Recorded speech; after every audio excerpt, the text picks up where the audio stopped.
The mahogany-paneled conference room of Winters and Associates law firm felt suffocating as Mr. Winters adjusted his reading glasses and continued through my grandfather's will.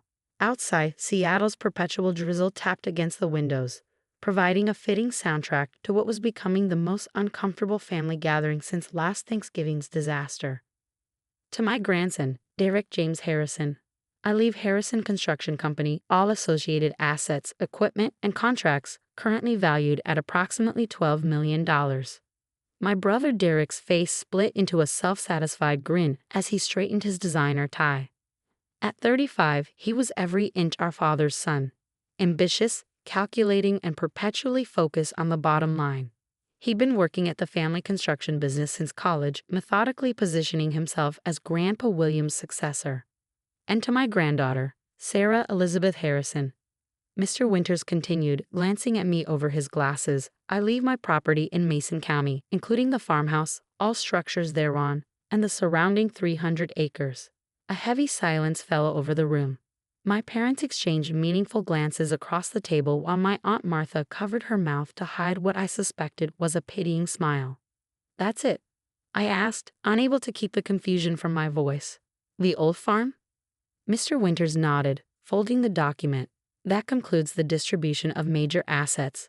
Derek's laugh cut through the uncomfortable silence. Oh, that's perfect. The golden boy gets the multi-million-dollar business and poor Sarah gets dirt and weeds. He turned to me with mock sympathy. Hey, maybe you can grow organic kale or whatever you environmental types are into these days. Derek, our mother warned, but her heart wasn't in it. She'd long ago accepted that her children would never get along. The ambitious businessman and the idealistic environmental scientist were destined to clash. My father cleared his throat. William had his reasons, I'm sure. But the slight curve of disappointment around his mouth told a different story. My decision to pursue environmental science instead of joining the family business had always been a source of tension. As the meeting concluded and we gathered our belongings, Derek couldn't resist one final jab.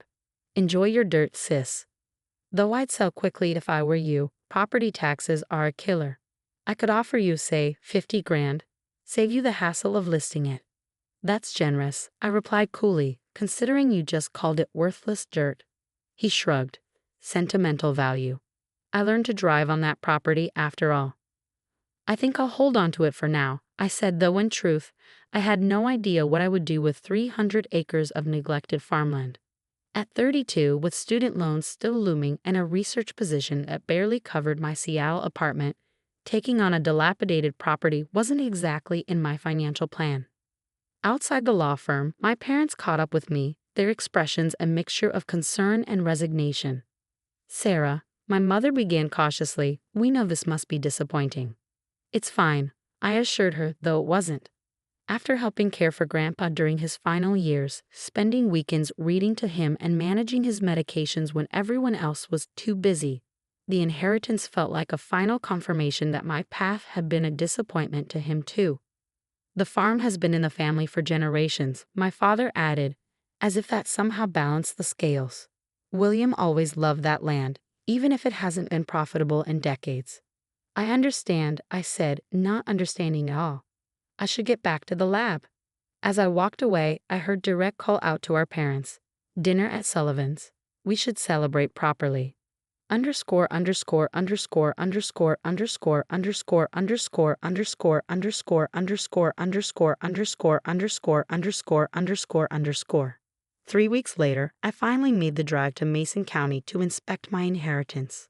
The 2-hour journey from Seattle took me through gradually changing landscapes, urban sprawl giving way to suburbs, then to scattered rural communities, and finally into the forested hills where my grandfather had grown up.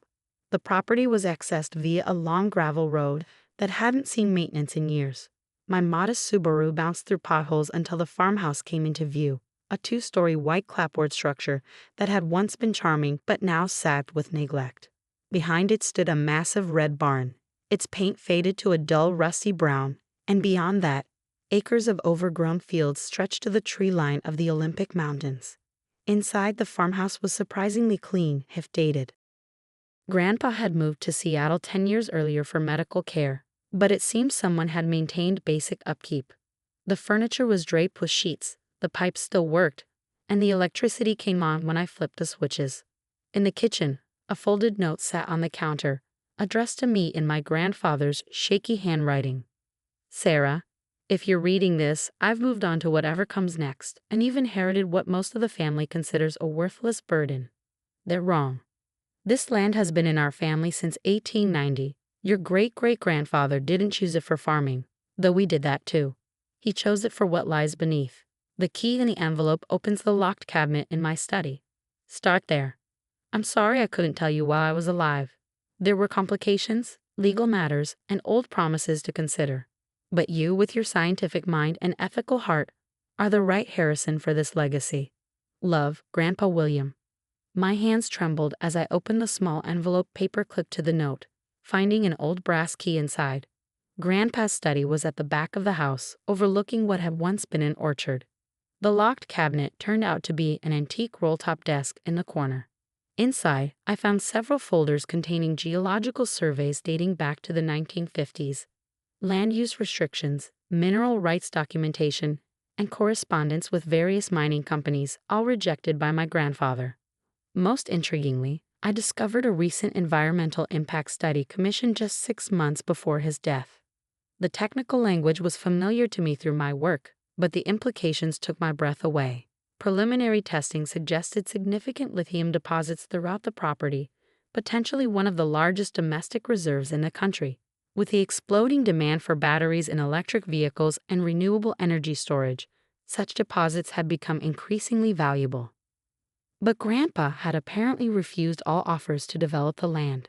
His notes in the margins of rejection letters revealed his concerns: environmental degradation, water table impacts, and the destruction of family heritage. Instead, he'd been researching more sustainable extraction methods, corresponding with innovative mining technology firms about approaches that minimized environmental impact. I spent the rest of the day exploring the property, seeing it through new eyes. The worthless dirt potentially held the future of American clean energy production, if it could be extracted responsibly. The irony wasn't lost on me, an environmental scientist inheriting a potential mining fortune. Before leaving, I checked the barn, finding it filled with old farm equipment except for a newer-looking shed attachment that housed a small drilling rig and sample collection equipment. Grandpa had clearly been conducting his own investigations in his final years. On a drive back to Seattle, I called my former graduate school advisor, Dr. Eleanor Chen, now heading the Sustainable Resource Development Program at the university. Sarah, wonderful to hear from you. How are things at the research center? Actually, I'm calling about something personal. I recently inherited some property that may have significant lithium deposits.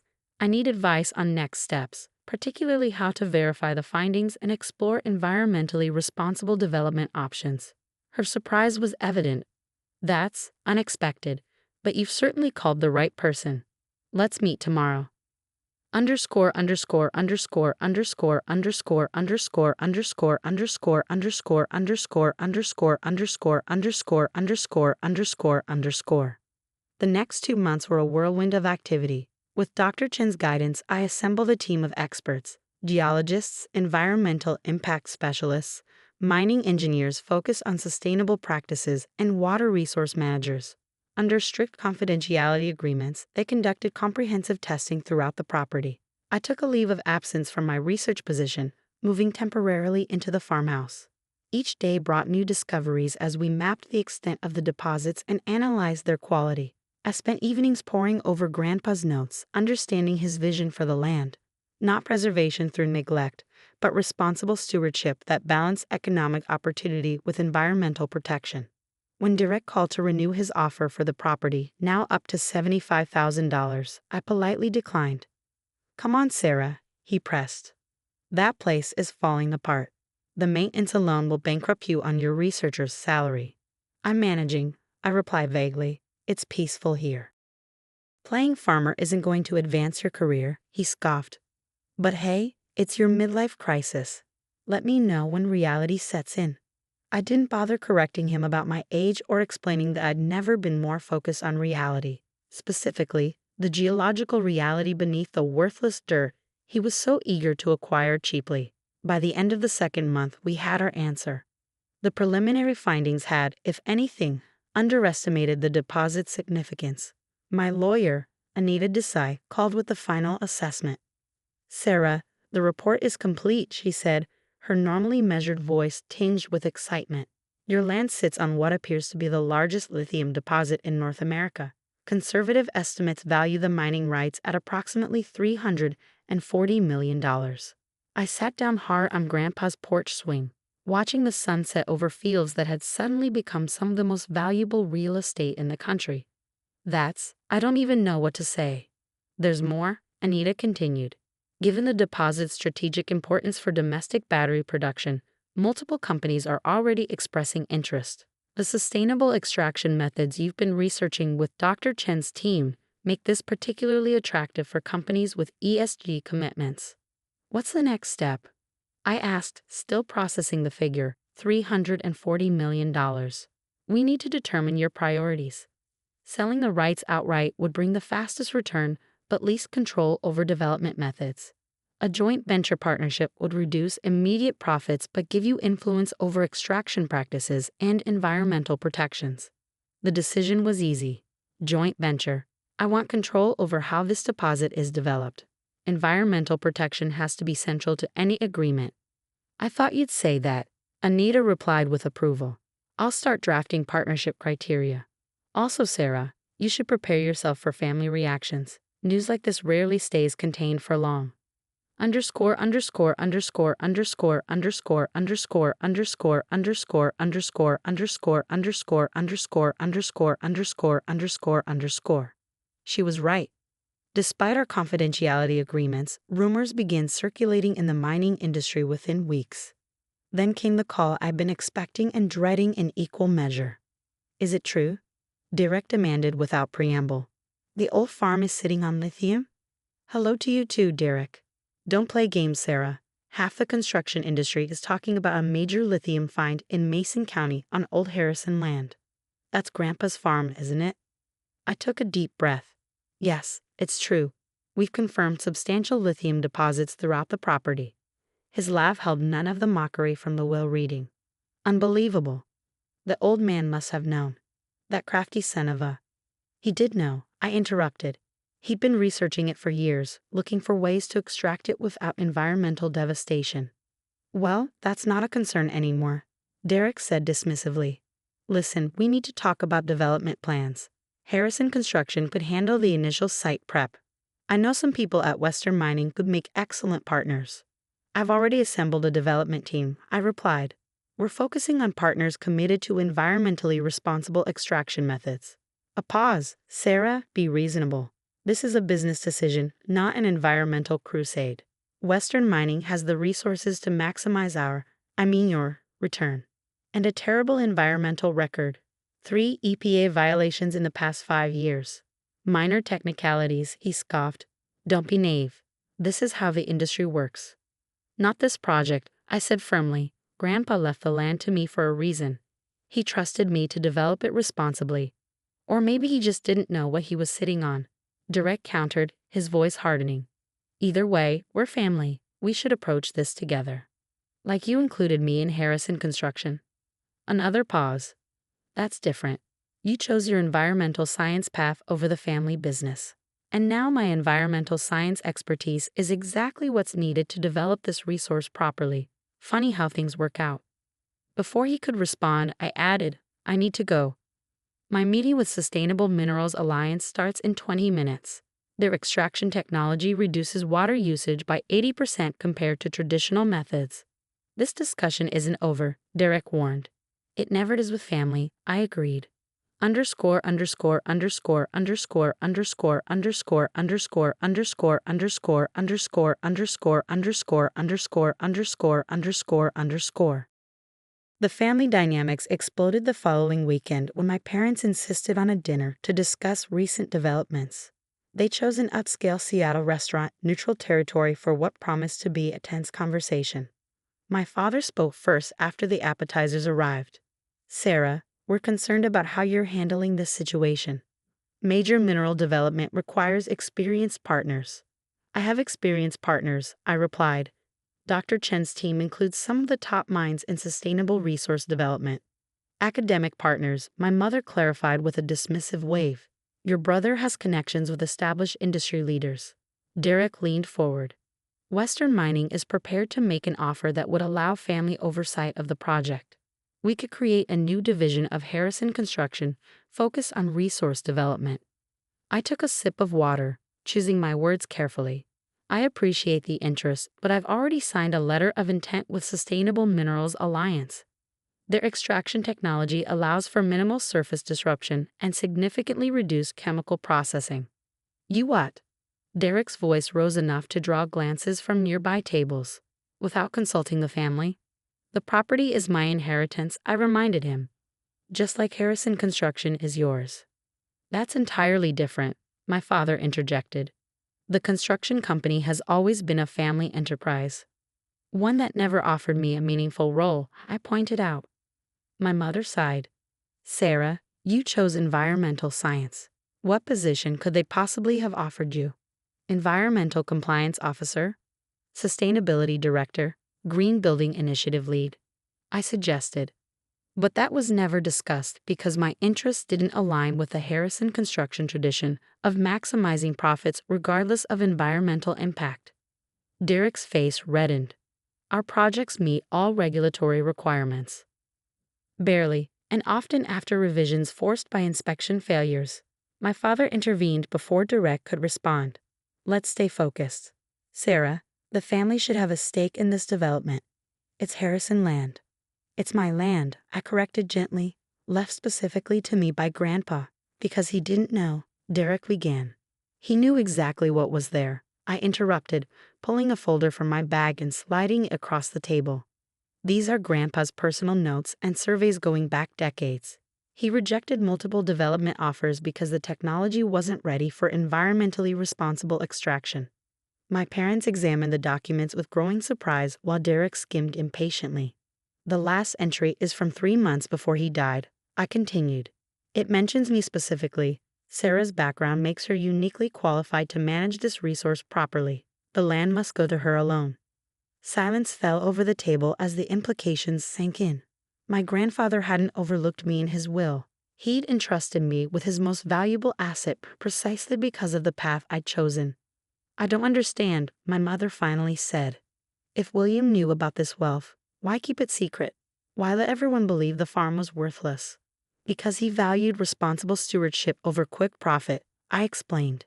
He was waiting for extraction technology to advance enough to protect the land he loved. My father shook his head slowly. All these years, I thought he was just sentimental about the old place. He was, I said. But he was also strategic. The letter he left me explained that he'd been watching the lithium market develop alongside battery technology advancements. He knew the deposits would only become more valuable with time. Derek pushed away from the table abruptly. This is ridiculous. You can't possibly manage a project of this magnitude. You're a researcher, not a businesswoman. That's why I've partnered with experts and negotiated a joint venture that maintains my controlling interests while leveraging their expertise, I replied calmly. The agreement includes strict environmental protections, local hiring requirements, and profit sharing with the Mason County community. You're leaving money on the table, Derek insisted. I'm prioritizing sustainable development over maximum short-term profit, I corrected. Exactly as Grandpa intended. As our entrees arrived, an uncomfortable silence settled over the table. I could see the calculations happening behind my family members' eyes, reassessing not just the value of my inheritance, but their understanding of Grandpa's intentions and perhaps their view of me. Underscore underscore underscore underscore underscore underscore underscore underscore underscore underscore underscore underscore underscore underscore underscore underscore. 6 months later, I stood on the ridge overlooking what was now becoming the North America Sustainable Lithium Project. Unlike traditional open-pit mines, our operation utilized newly developed extraction technology that minimized surface disruption, used closed-loop water systems, and employed solar power for much of its energy needs. The groundbreaking ceremony had made national news, highlighted as an example of next-generation resource development that balanced economic and environmental priorities. I'd received job applications from top engineering graduates across the country, drawn by the project's innovative approach. "Impressive operation," came a familiar voice behind me. I turned to find Derek, looking uncharacteristically humbled in casual clothes rather than his usual power suit. "Thanks," I replied, genuinely surprised to see him. We hadn't spoken since our family dinner 3 months earlier. "What brings you out here?" He gestured vaguely at the construction activity below. "Professional curiosity, I guess. Some of your infrastructure contracts are the talk of the industry. Apparently, your environmental specifications are creating whole new construction methodologies." I nodded. "That's intentional. We're documenting everything to create new best practices." An awkward silence stretched between us before Derek spoke again. "I was wrong," he admitted, the words seeming physically difficult for him to pronounce. "About the land. About you. About what Grandpa wanted." That couldn't have been easy to say. A rueful smile crossed his face. "About as easy as admitting Harrison Construction has applied to be a subcontractor on your project. We've been developing a green construction division for the past 3 months. This genuinely surprised me. You're pivoting towards sustainable construction." He shrugged. "The market's heading that way. Your project just accelerated our timeline. Turns out those environmental regulations you're always going on about are creating business opportunities." "Imagine that," I said, fighting a smile. Derek surveyed the activity below. "So what's next? Now that you're suddenly one of the wealthiest Harrison ever?" "On paper, maybe," I acknowledged. "But most of my share is being reinvested in the operation and a foundation Grandpa envisioned, supporting research into next-generation sustainable resource development." "Of course it is," Derek said, but without his usual scorn. "You know, I never understood you and Grandpa. The hours you spent together those last few years, talking about plants and soil samples. I thought it was just indulging an old man." "We were planning the future," I said simply. He knew what was coming: the battery revolution, the mineral demands, the environmental challenges. He was mapping out a legacy that aligned with his values. Derek nodded slowly. "I'm beginning to see that. For what it's worth, I think he chose the right Harrison." As we stood there watching the sustainable lithium project take shape, a project that would power countless electric vehicles and renewable energy storage systems, I thought about Grandpa's true legacy, not just the valuable minerals beneath the worthless dirt, but the vision of responsible development that balanced progress with protection. "There's room for both Harrisons in this future, I offered. If Harrison Construction is serious about sustainable building practices, this project is just the beginning." Derek extended his hand. "Partners?" I took it, feeling the first genuine connection with my brother in years. Partners. Sometimes an inheritance isn't about what you receive, but about what you're entrusted to create. Grandpa had known that all along.